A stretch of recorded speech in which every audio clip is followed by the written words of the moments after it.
അപ്പോ നമ്മൾ ഇനി നോക്കാനായിട്ട് പോകുന്ന 12ാമത്തെ ചാപ്റ്റർ ആണ്. 12ാമത്തെ ചാപ്റ്റർ എന്താന്ന് ചോദിച്ചു കഴിഞ്ഞാല് നമ്മുടെ ഡൽഹി സുൽത്താനേറ്റ് ആ ഒരു കാലഘട്ടത്തിലെ ലോക്കൽ അഡ്മിനിസ്ട്രേഷനെ പറ്റിയിട്ടാണ്. നമുക്കറിയാം സുൽത്താനേറ്റ് എന്ന് പറയുമ്പോൾ വളരെ വ്യാപിച്ച് ഇന്ത്യയിൽ മുക്കാൽ ഭാഗവും എന്തായിരുന്നു സുൽത്താനേറ്റിന്റെ കീഴിലായിരുന്നു.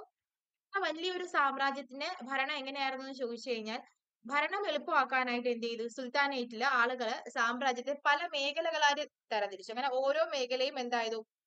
ഇക്താസ് എന്ന് പറയുന്ന രീതിയിലായിരുന്നു തരംതിരിച്ചിട്ടുണ്ടായിരുന്നത്. ഈ ഇക്താസിനെ കൺട്രോൾ ചെയ്യുന്ന ഓഫീസേഴ്സിനെ നമ്മൾ മുക്തികൾ എന്നാണ് പറഞ്ഞുകൊണ്ടിരുന്നത്. അപ്പം ഈ ഇവരെന്തൊക്കെയാണ് ചെയ്തതെന്ന് ചോദിച്ചു കഴിഞ്ഞാൽ ഈ വലിയ രാജ്യത്തെ ചെറിയ ചെറിയ രാജ്യങ്ങളായിട്ട് ചെറിയ ചെറിയ ഭാഗങ്ങളായി ഡിവൈഡ് ചെയ്തിട്ട് ഓരോ ഭാഗത്തിലും ഓരോ ഹെഡിനെ അപ്പോയിന്റ്മെന്റ് ചെയ്തിട്ട് കാര്യങ്ങളെല്ലാം ഇങ്ങനെയാണ് നോക്കിക്കൊണ്ടിരുന്നത്. ഓക്കെ.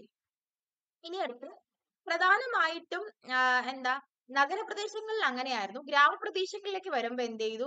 അവിടെയുള്ള ആളുകളെ എന്താ 3 ആളുകളായിട്ട് തരംതിരിച്ചു. ഒന്ന് ഖുട്ടുകൾ. ഖുട്ടുകൾ എന്ന് പറയുമ്പോൾ ഭൂവുടമകളായിട്ടും ഗ്രാമത്തലവനായിട്ടും കണക്കെഴുതാനായിട്ട് വേറൊരു ഡിപ്പാർട്ട്മെന്റിലെ ഹെഡായിട്ടും അങ്ങനെ അങ്ങനെ അങ്ങനെ ഗ്രാമപ്രദേശങ്ങളെ തരംതിരിച്ചു. പിന്നെ എന്ന് പറയുമ്പോൾ നമ്മുടെ ഡൽഹി സുൽത്താനേറ്റിലെ ഏറ്റവും ഹയസ്റ്റ് പൊസിഷനിൽ ഇരിക്കുന്ന ചക്രവർത്തിയാണ്. നമ്മുടെ നീതി ന്യായം എല്ലാം ആര് നിർണ്ണയിക്കും? നമ്മുടെ ചക്രവർത്തിയായിരുന്നു നിർണ്ണയിക്കുന്നത്.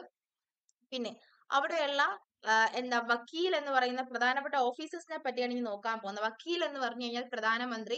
പുള്ളിക്കാരൻ സിവില് സൈനിക കാര്യങ്ങളെല്ലാം നിയന്ത്രിക്കുന്നു. ദിവാൻ എന്ന് പറഞ്ഞ ധനകാര്യ വകുപ്പ് കൺട്രോൾ ചെയ്യുന്ന ആളാണ്.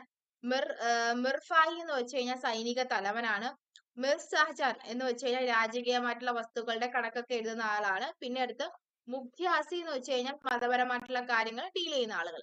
പിന്നെ നമുക്ക് പ്രധാനമായും പഠിക്കേണ്ട 2 തരത്തിലുള്ള കാര്യങ്ങളാണ്. നികുതി സമ്പ്രദായങ്ങൾ. ഒന്ന് മൻസബ്ദാരിയും ജാഗിർദാരും. മൻസബ്ദാരി എന്ന് വെച്ച് കഴിഞ്ഞാല് എന്താ? നമ്മുടെ ഡൽഹി സുൽത്താനേറ്റിന്റെ കീഴിൽ ഒത്തിരി സൈനികങ്ങൾ ഉണ്ടായിരുന്നു. ഈ സൈനികങ്ങളെയൊക്കെ എന്താണ് പരിപാലിക്കുന്നതിന് വേണ്ടിയിട്ട് എന്താണ് ആളുകളെ നിയമിച്ചിരിക്കുന്നു. അപ്പം എന്താണ് ഏറ്റവും കൂടുതൽ സൈന്യമുള്ള ആളുകൾക്ക് ഏറ്റവും കൂടുതൽ ശമ്പളം ലഭിക്കുമായിരുന്നു. ഇതിനെയാണ് നമ്മൾ എന്തെന്ന് പറയുന്നത്? മൻസബ്ദാരി എന്ന് പറയുന്നത്. അത് ജാഗിർദാരി എന്ന് വെച്ച് കഴിഞ്ഞാൽ നമ്മൾ എന്തെങ്കിലും ജോലി ചെയ്യുന്നതിന് പകരമായിട്ട് ശമ്പളത്തിന് പകരം അവർ എന്ത് കൊടുക്കുമായിരുന്നു? ഭൂമി കൊടുക്കുമായിരുന്നു. ഇതിനെ നമ്മൾ ജാഗിർദാരി എന്ന് പറയുന്നത്. അപ്പൊ ഇത്രയും കാര്യങ്ങൾ ഓർത്ത് വെക്കുക.